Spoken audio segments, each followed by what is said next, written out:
three infinite plane sheets carrying uniform charge densities minus sigma, 2 sigma, 4 sigma are placed parallel to the xz plane at y is equal to a, 3a, 4a respectively. The electric field at the point 0, 2a, 0 is what? Okay, so let's draw the xz plane first, xy plane first, and the z plane is like over here. So let's say that this is the y-axis and this is the x-axis, and these are the infinite sheets of charge. This is A, this is 2A, this is 3A, 4A, and we have to find the electric field at 2A. Now we know that from Gauss's law, we know that the electric field due to a infinite sheet of charge is given by sigma by 2 epsilon naught. So now what are the charge densities here? Minus sigma, 2 sigma, and 4 sigma.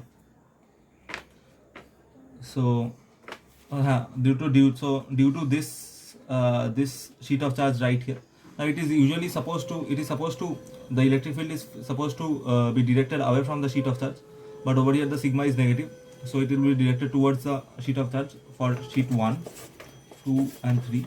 So for 1, it will be directed in this direction, sigma by 2 epsilon naught.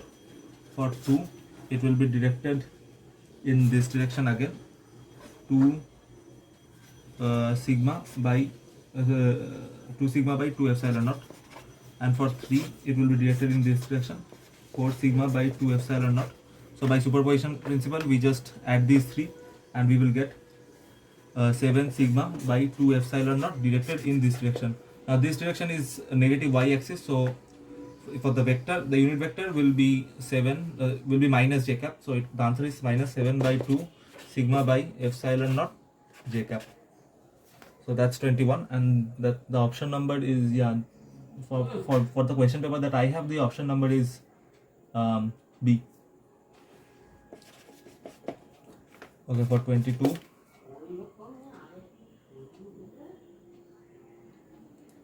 One second.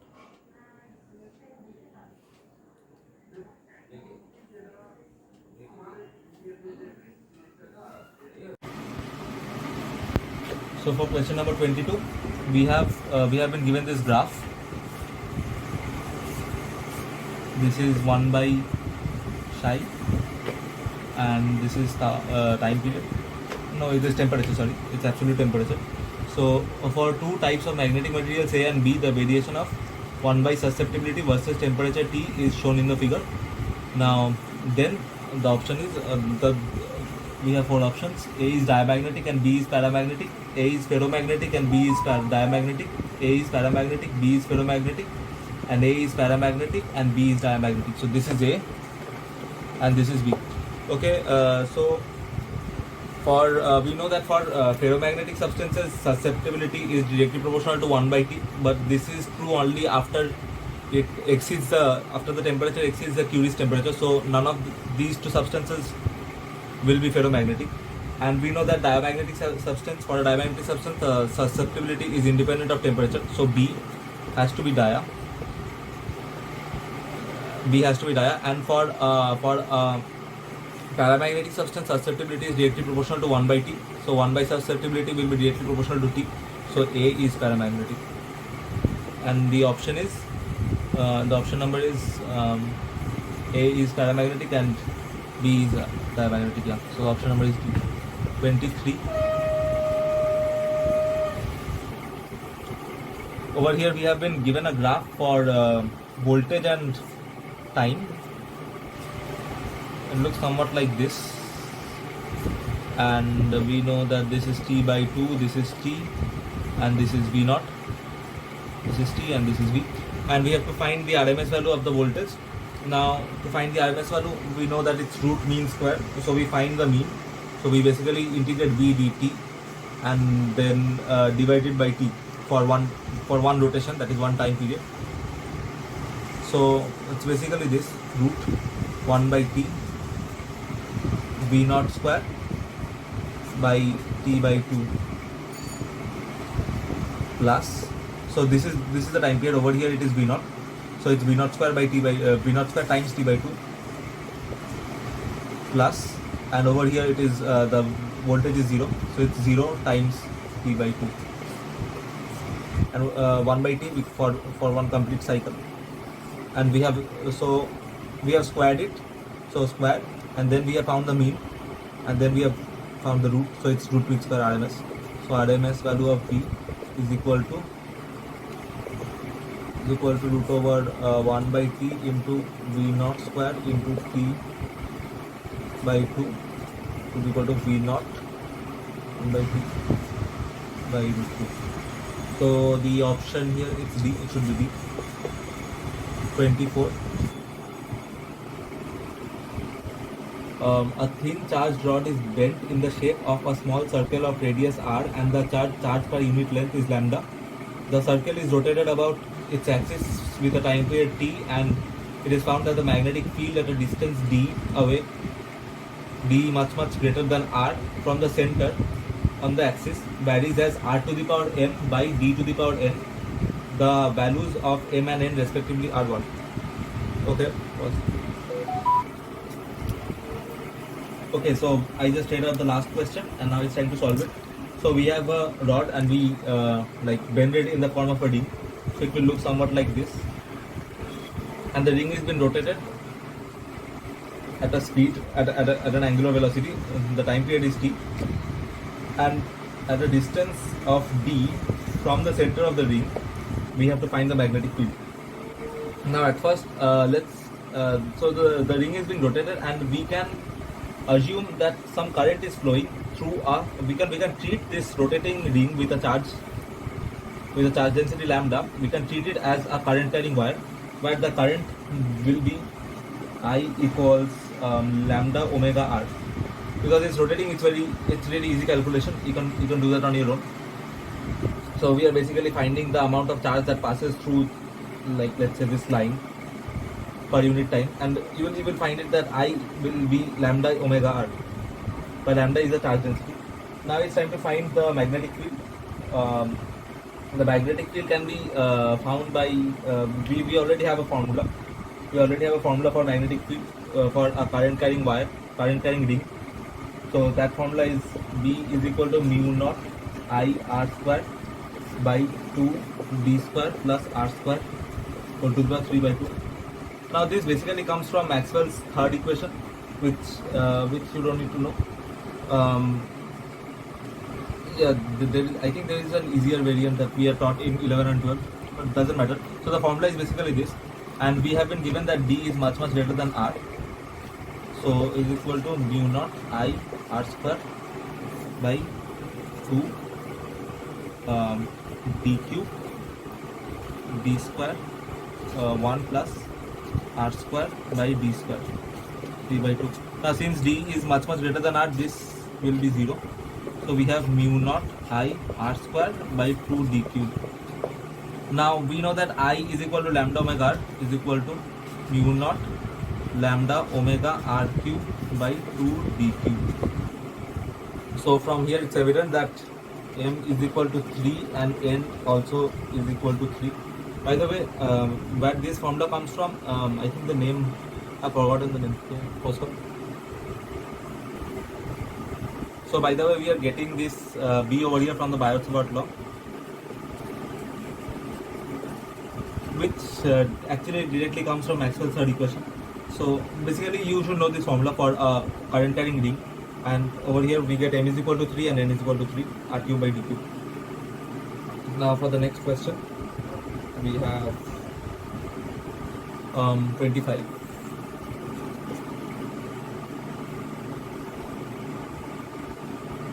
Yeah, so we have a purely inductive circuit, and considered a pure inductive AC circuit as shown in the figure. If the average power consumed, what is the average power consumed? So over here for a pure inductive circuit, the average power is always 0. So this is easy to understand. I won't explain this one. Average power is always 0 for a pure inductive circuit. And for 26 we have for 26 the cross section of a reflecting surface is represented by the equation x square plus y square equals r square. So basically we have a circular reflecting surface, And what the question is asking is, they have sent a ray parallel to the x-axis, and after deflection, the ray is now traveling parallel to the y-axis. Now, from basic intuition, we can find this out. Like there are only a very few points, where only one point actually in this entire figure, in this entire mirror. So this is a mirror, by the way, and we have to find a ray that is traveling in positive x-axis, and after deflection, it starts traveling parallel to the y-axis. Now, by intuition, we can say that this point should lie here. This should be the point. Why? Now, for a circle at this point, the tangent looks something like this, and if a ray traveling parallel to the x-axis is like this, and after reflection, of course, it will do a complete 90 degree, and it will travel like this. Now, why is this happening? Because this line is somewhat what is this line basically? So we have to find this point. Now this is really based on intuition. If you start solving this problem in the exam hall, then you will probably take some more time than you actually should be spending on this problem. So this is basically the radius. Okay, what is the radius? R. So this is r by root 2 comma r by root 2. So this is the coordinate of this point. This should be the coordinate of this point. And yeah, so this is it. It's like if you see, this is a 90 degree. So it is traveling in this direction, and after reflection, it starts traveling in this direction.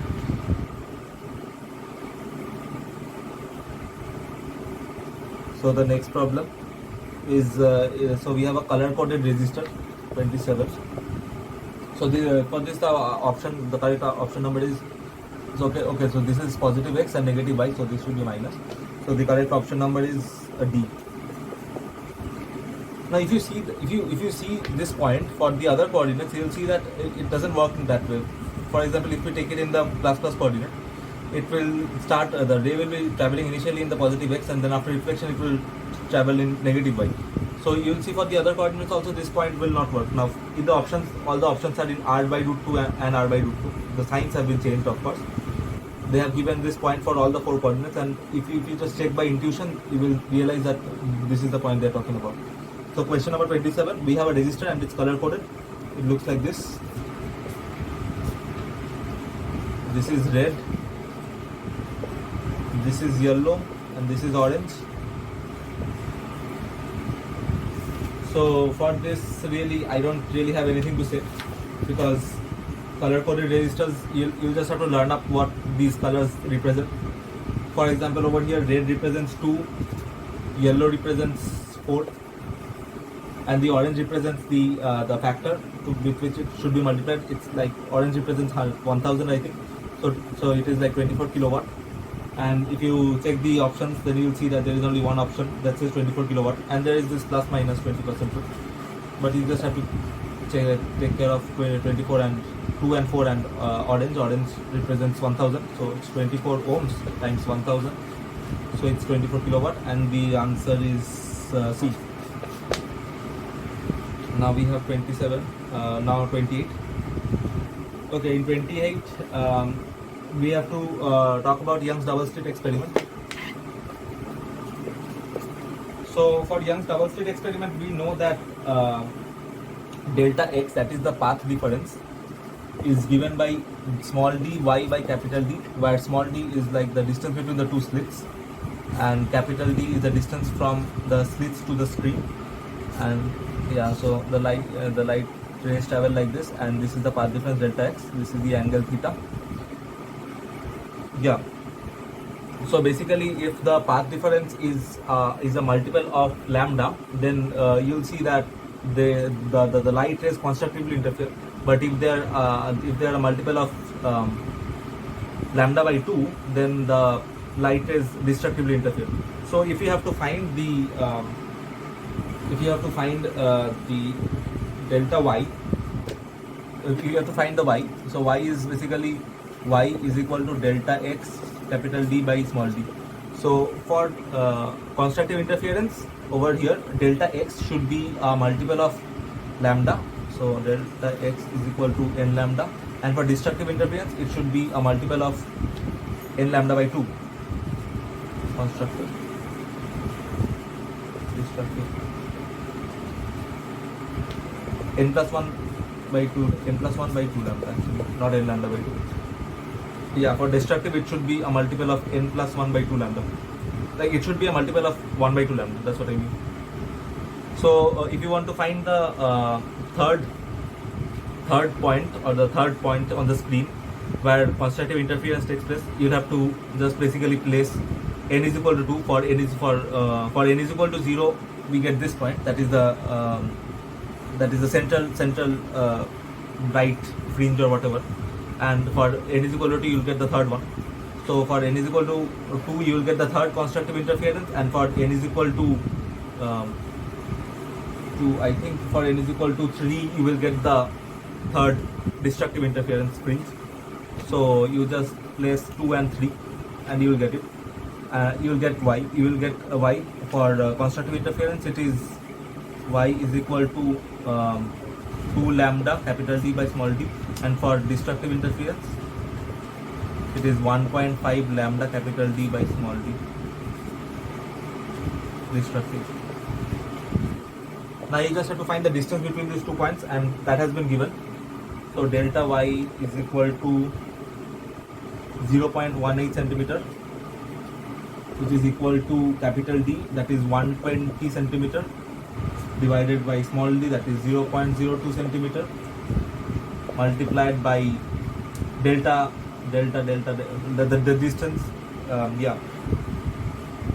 Now you basically, let's say that this is y2, y1, delta y is equal to y2 minus y1 times, so it is 0.5, sorry.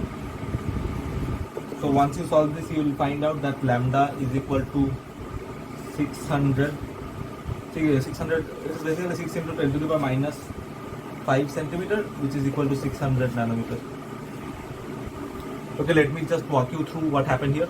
We found y2 for constructive interference and y1 for destructive interference. For constructive interference, we found out that n is equal to 2, and for destructive interference, we found out that n is equal to 3. Like n here is equal to 3, and for constructive it is n here is equal to 2. And then we find the difference between the two values of y to find the distance between those 2 points, that is delta y is equal to y2 minus y1. And from that we realize delta y is equal to 0.18 centimeter, that is given, is equal to 120 by 0.02 times 2 minus 1.5, that is 0.5, and times lambda. From here we find lambda is equal to 6 into 10 to the power minus 5 centimeter. Yeah, these values are given, and so it is 600 nanometer.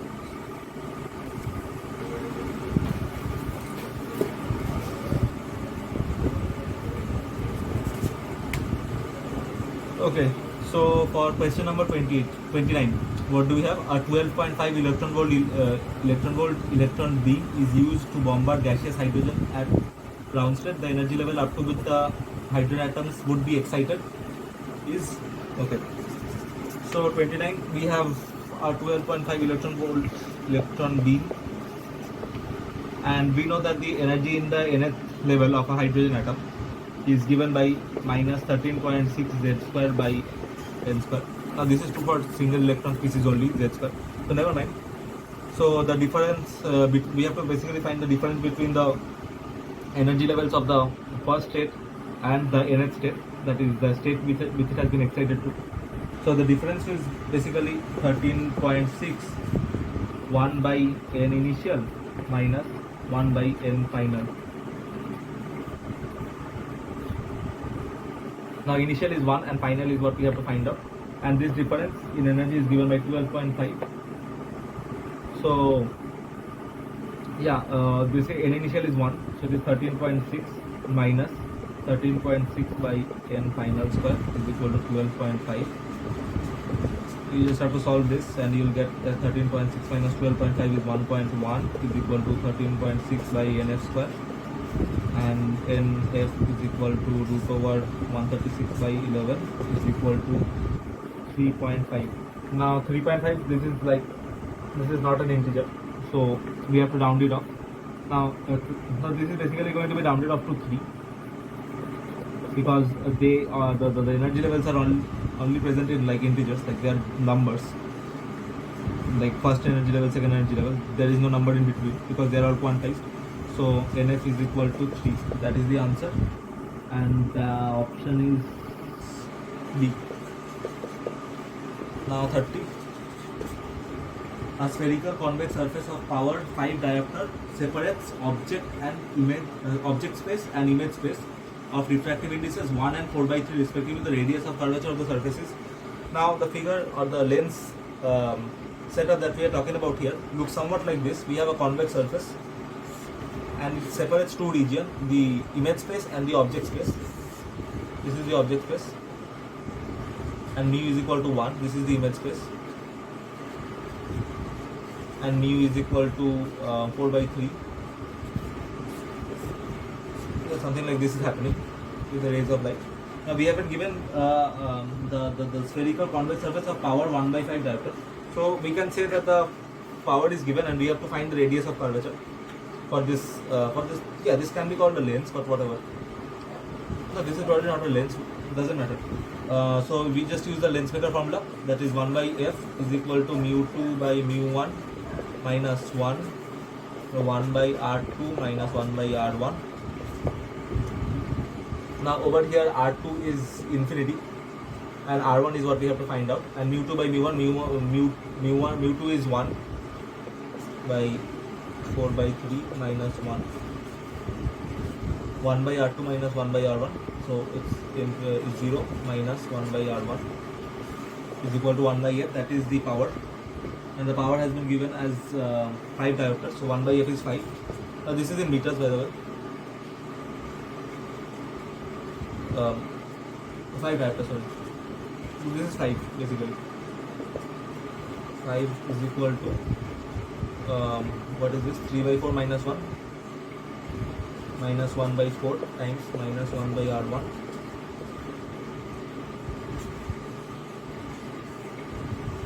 R1 is equal to 1/20 meters, because this was in diopters and this does not have a dimension, so this is meters, and if you have to convert it in centimeters, it's 1/20 times 100 centimeters is equal to 5 centimeters.